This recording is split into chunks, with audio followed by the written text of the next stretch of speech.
Hello students and welcome to EPG Pathshala. I am Dr. Pooja Malhotra, Assistant Professor in Department of Commerce, Dyal Singh College, Karnal. Today we are going to discuss the topic Management of Conflict under the paper International Human Resource Management. After completing this module, you will be able to understand the concept and meaning of conflict. You will be able to understand the levels or types of conflict. You will be able to explain the causes of conflicts in MNCs and also understand the management of conflict. Now let's start with the introduction. Conflict means any contradiction or clashing interest between two persons or groups. It is an expression of hostility, negative attitudes, dispute, aggression, rivalry, and misunderstanding. Industrial conflict means any dispute or difference between employers and employees or within employees which may be concerned with employment or terms of employment or with working conditions, etc. MNCs employ persons from different countries with different cultural, social, political and religious environments. So, conflict may also arise due to different perceptions, values, working practices, etc. Traditionally, conflicts were viewed as harmful and dysfunctional, resulting from poor communication, a lack of openness and trust between people, and the failures on the part of managers to be responsive to the needs and aspirations of the employees. Conflicts may result in loss of productivity because of non-cooperation between the groups. Conflicts also result in distraction from work and reduction in concentration on work. Hence, as per traditional view, conflicts should be avoided. Properly framed tasks, rules, regulations, procedures and authority relationships can identify and correct the problems of conflict. Modern viewpoint view the conflict as a positive force in a group. As per this view, conflicts are necessary for a group to perform effectively. This approach encourages the conflict.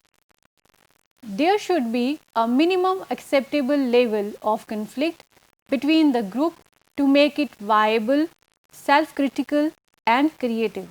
Otherwise, the group will never strive for changes and innovations. This type of conflict is called functional conflict. On the other hand, the conflicts that hinder the group performance are known as dysfunctional conflicts. The quality and characteristics of people to be employed very much depend upon the detailed knowledge about the nature and requirements of the jobs. Such knowledge can be obtained through the process of job analysis. In general, as we have already discussed, job analysis is a detailed and systematic study of jobs to know the nature and characteristics of the people to be employed on various jobs. Job analysis includes collection of necessary facts regarding the job and doing their analysis. Keeping in view the international business environment, MNCs define the jobs, duties and responsibilities and collect the information relating to various facets of jobs to determine the work conditions, nature of work, qualities of persons to be employed, position of the job, opportunities available, facilities to be given on the job, etc. Next, there are certain levels or types of conflicts. Managers in MNCs have to face 20 to 30% of their time in dealing with conflict situations. Hence, it is very important that managers should understand the types of conflict they have to deal with so that the techniques to deal with these conflicts can be found out. So, there are the types of conflicts. There can be individual level conflict, interpersonal conflict, group level conflict, or organizational level conflict. Now, the first type of conflict is individual level conflict. All individuals have conflict within themselves. An individual may have conflicts when his motives or drives are blocked or he is facing competing roles and goals and unable to take decisions. The reasons behind these conflicts may be uncertainty about roles and goals, inability to compare various alternatives, and unacceptability to the decisions of the company. So, there are three types of conflicts that may arise within an employee. First is frustration. When employee is unable to do as per own desires, he or she becomes frustrated. It is the highest level of dissatisfaction which in turn gives rise to conflict within individual. Frustration arises due to blockage of individual's drives or motives before reaching his or her goal. These blocks may be physical or mental, social, psychological. In case of an MNC, where expatriate has joined foreign subsidiaries, if he or she is not able to work according to his or her own acceptable standards as performed in parent company, so he or she may get frustrated. These restrictions may be due to cultural, social or physical environment of the host country or organization. The second type of individual conflict is goal conflict. Sometimes employee may be confronted with two or more competing goals.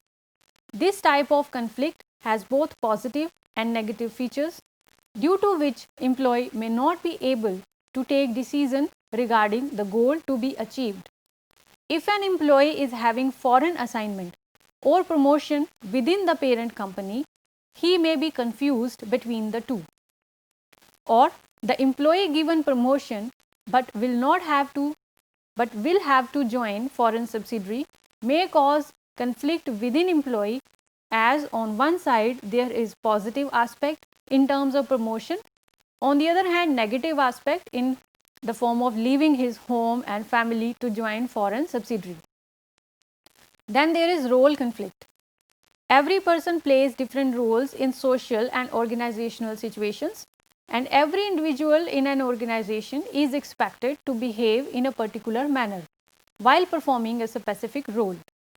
When the expected role is different from the behavior anticipated by the individual in that role conflict arises because there is no way to meet one expectation without rejecting the other. Role conflict arises when the role expectations are understood, but due to one or the other reason they cannot be complied with. In case of an international assignee, he or she is expected to meet parent company standards in foreign subsidiary also. The roles, their performance criteria, etc. are decided in parent country. However, they are performed in host country. There may arise role conflict due to difference in cultural, social and other environmental factors in host country, where the international assignee has an understanding of host country culture and environment and also realizes that use of parent country procedures may not work properly in host country, role conflict is likely to occur. Second type of conflict is interpersonal conflict. Interpersonal conflict refers to conflict between two or more individuals and is the most common type of conflict. The company may create situations in which two individuals are placed in conflict situations. In MNCs, there may arise interpersonal conflicts between local manager and parent country manager due to disagreement over goals and objectives, different standards of performance, lack of proper communication and information sharing, different cultures, etc. For example, in case of Japanese foreign subsidiaries, generally communication between parent company and subsidiary takes place in Japanese and is not translated. Host country managers even lack access to communication and unable to participate in decision making.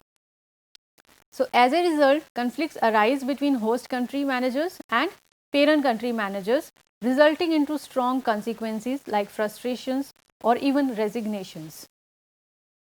The next type of conflict is group level conflict. Group refers to two or more persons working for some common goal with predefined structure of roles and status relations and having a defined system of values and behavior norms. Groups affect the behavior of their members along with affecting behavior of other groups and the organization as a whole. Group level conflict are of two types: intra-group conflicts and intergroup conflicts. Intra-group conflicts arise between the members of a particular group. It is similar to interpersonal conflict with the difference that the conflict arises between the people belonging to a common group. Causes of conflict are similar to those of the interpersonal conflicts. Second type is intergroup conflicts. It means the conflicts between different groups in the organization. These conflicts may be among different levels of organization, like middle level managers having conflict with top or lower level managers, or maybe between different functional departments, like marketing department having conflict with production department. The maximum access to and share in resources, favorable time schedules, different perceptions, values, cultures may cause intergroup conflicts. The fourth type of conflict is organizational level conflicts. Inter-organizational level conflict occurs between organizations which are in some way or the other dependent upon each other. The conflicts between parent company and foreign subsidiaries are most prevalent. Conflicts may also arise among different foreign subsidiaries of an MNC. Factors like differences in cultural, social, and other environmental factors like lack of informational facilities, dominance of parent company, different rules, regulations, etc. may result into conflicts between headquarters and subsidiary. Conflicts may also arise between parent company or subsidiary and trade unions, government agencies of host country, or any other organizations having impact on the organization. MNCs can have conflict with local government due to changes in policies or rules or regulations. There are certain causes of conflicts in MNCs. These causes include, first of all, the communication gap. Communication gap can be a cause of conflict. Due to poor communication, differences may arise between parent country nationals and the host country nationals. Host country nationals may also not provide proper and required information about the local environment. Similarly, if parent country nationals are unable to inform or explain the required procedures or expectations of the parent company, it may lead to interpersonal skills. The language problems or the semantic problems in two different nations can also cause conflicts. Second cause is behavioral aspect of conflict. Difference between expectations and the actual behavior at host country can also lead to role conflict for expatriates. It can lead to interpersonal conflicts also between local managers and expatriates. The dominance behavior of parent company to have a control over the subsidiary can also cause conflicts between the two. The different value systems, social and cultural values, customs and behaviors of different nationals can also cause conflicts amongst them. Partially on the part of parent country nationals with local employees can also cause conflicts. Structural aspect of conflict. The larger the organization size, more are the chances of conflict. Secondly, more decentralization of decision making, autonomy to employees, all these can enhance the levels of conflicts within the organization. Thirdly, if the roles are not properly defined, it can cause conflict. Duties, responsibilities accountability should be properly defined and assigned to each employee regardless of the nationality. Competition for scarce resources like funds, facilities, etc. also causes conflicts among the people and divisions who are sharing them and have to compete for them. Next, diversities in policies relating to human resources for parent country nationals and host country nationals that can also lead to industrial conflicts. Now, how to manage this conflict or conflict management? There are two approaches for managing industrial or organizational conflicts. One is preventive measures and second is curative measures. In preventive measures, MNC try to create a situation where dysfunctional aspects of conflicts do not take place.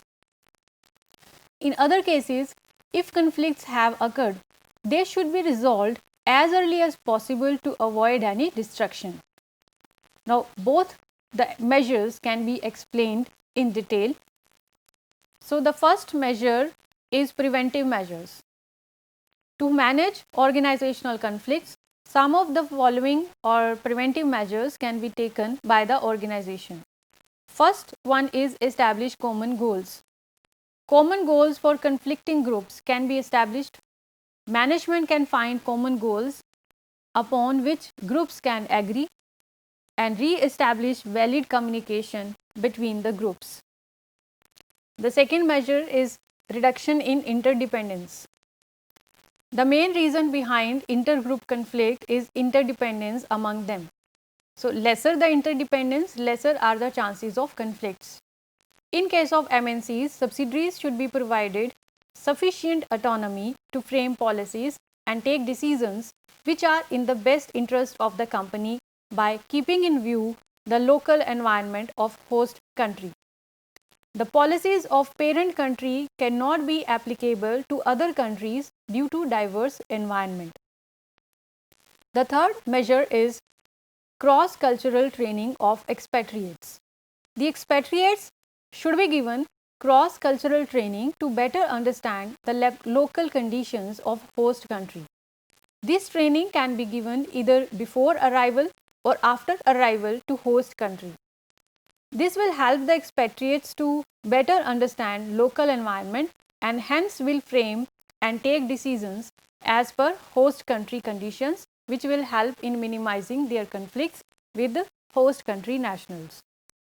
The fourth measure can be adopted is properly defined roles. Roles should be properly defined to all employees including expatriates. The tasks, responsibilities and authorities of all employees should be properly defined and communicated to all. It will lessen the interpersonal and intergroup conflicts. The next technique which can be adopted are the trust and communication.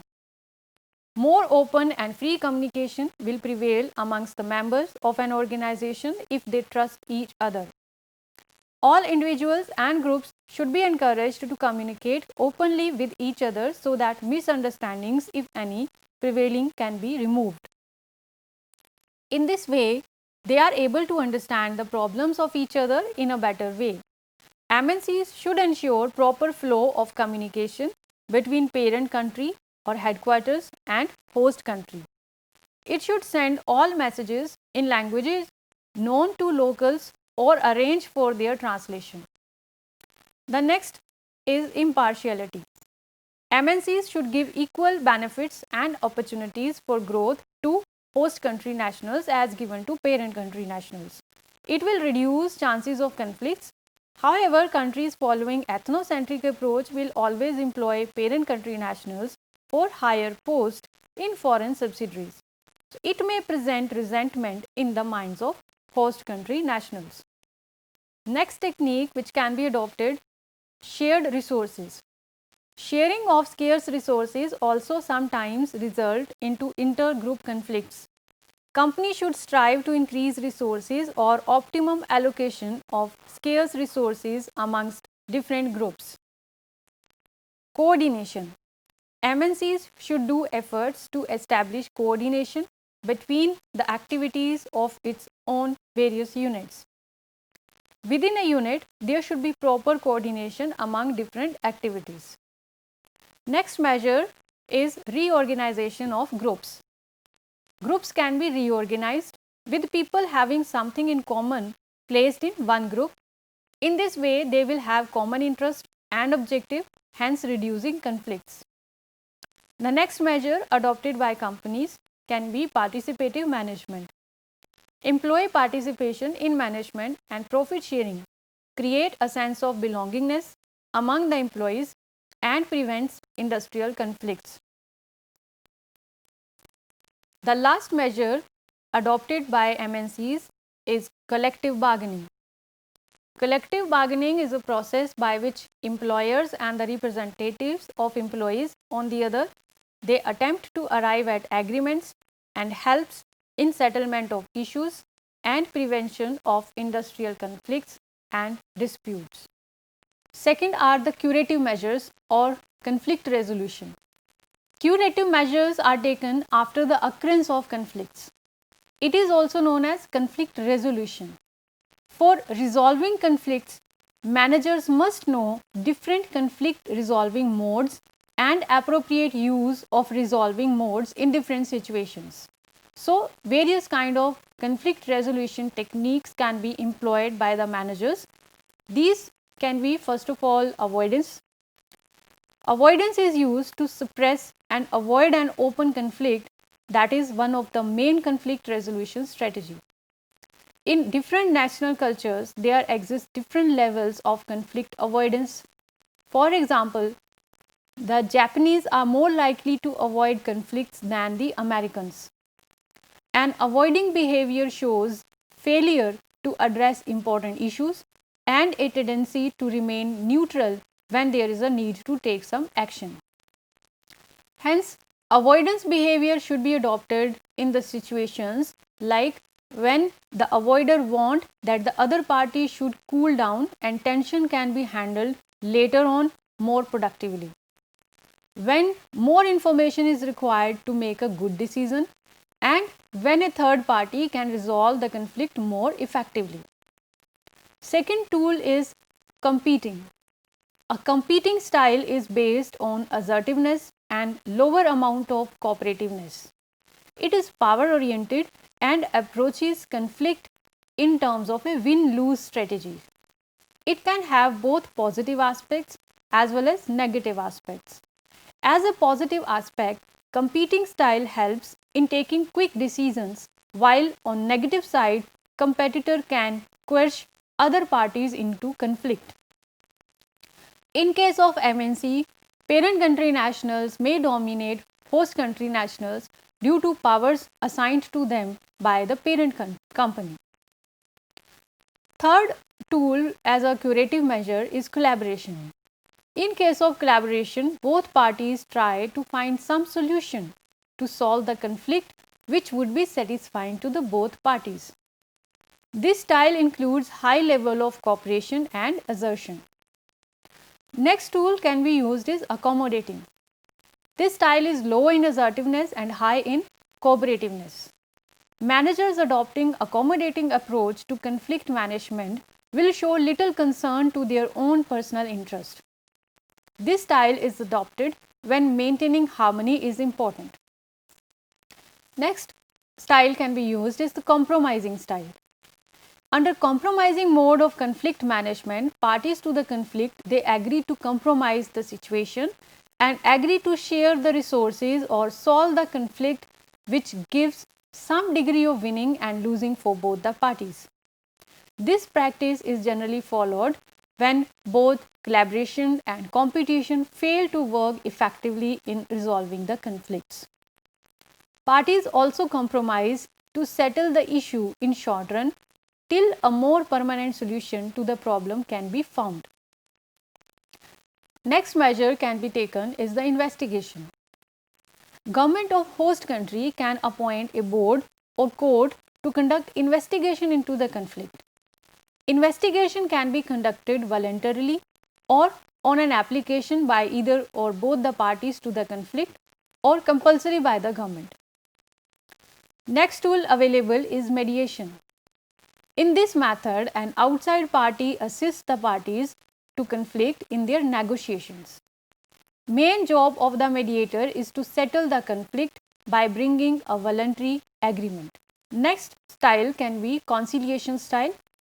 The purpose of conciliation and arbitration is to reunite the two conflicting groups in the industry in order to avoid interruption of production, distrust, etc.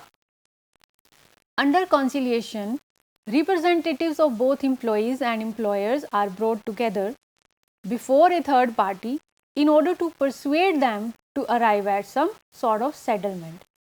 So, it is an extension of collective bargaining with third party assistance. Next solution is voluntary arbitration. If the two conflicting parties do not come to an agreement, either by themselves or with the help of a mediator or conciliator, then matter may be submitted before an arbitrator voluntarily, whose decision the parties will have to accept. Or the next technique can be used is the compulsory arbitration or adjudication. In case of weak trade unions, compulsory arbitration is used. Compulsory arbitration is also used when all voluntary methods fail to arrive at a settlement. MNCs adopt different conflict resolution styles for different countries. In a study of comparing styles of Taiwan and US, it was found that Taiwanese are more likely to use avoiding and compromising styles as compared to Americans. MNCs can adopt different actions depending upon situations, party to conflict, and organizational resources available. Now, it's the time to summarize the findings. Industrial conflict means any dispute or difference between employer and employees or within employees, which may be concerned with employment or terms of employment or with the working conditions, etc. MNCs employ persons from different countries with different cultural, social, political, and religious environments. So, conflicts may arise due to different perceptions, values, working practices, etc. There are 4 levels or types of conflicts: individual level, interpersonal level, group level, and organizational level conflicts. The causes of conflicts in MNCs are communication gaps, diversity in cultural, social, and other organizational factors at personal, organizational, and national level, lack of resources, lack of cooperation on the part of parent company, lack of autonomy given to subsidiaries, urge to take control over subsidiary, etc.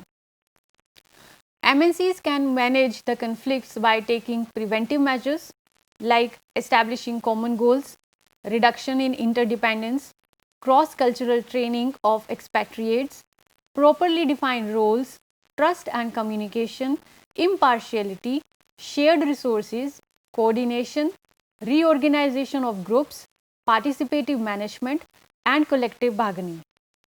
Conflicts can be resolved by adopting any of the measures like avoidance, competing, collaboration, accommodating, compromising, investigation, mediation, conciliation, arbitration, which is either voluntary or compulsory. Thank you.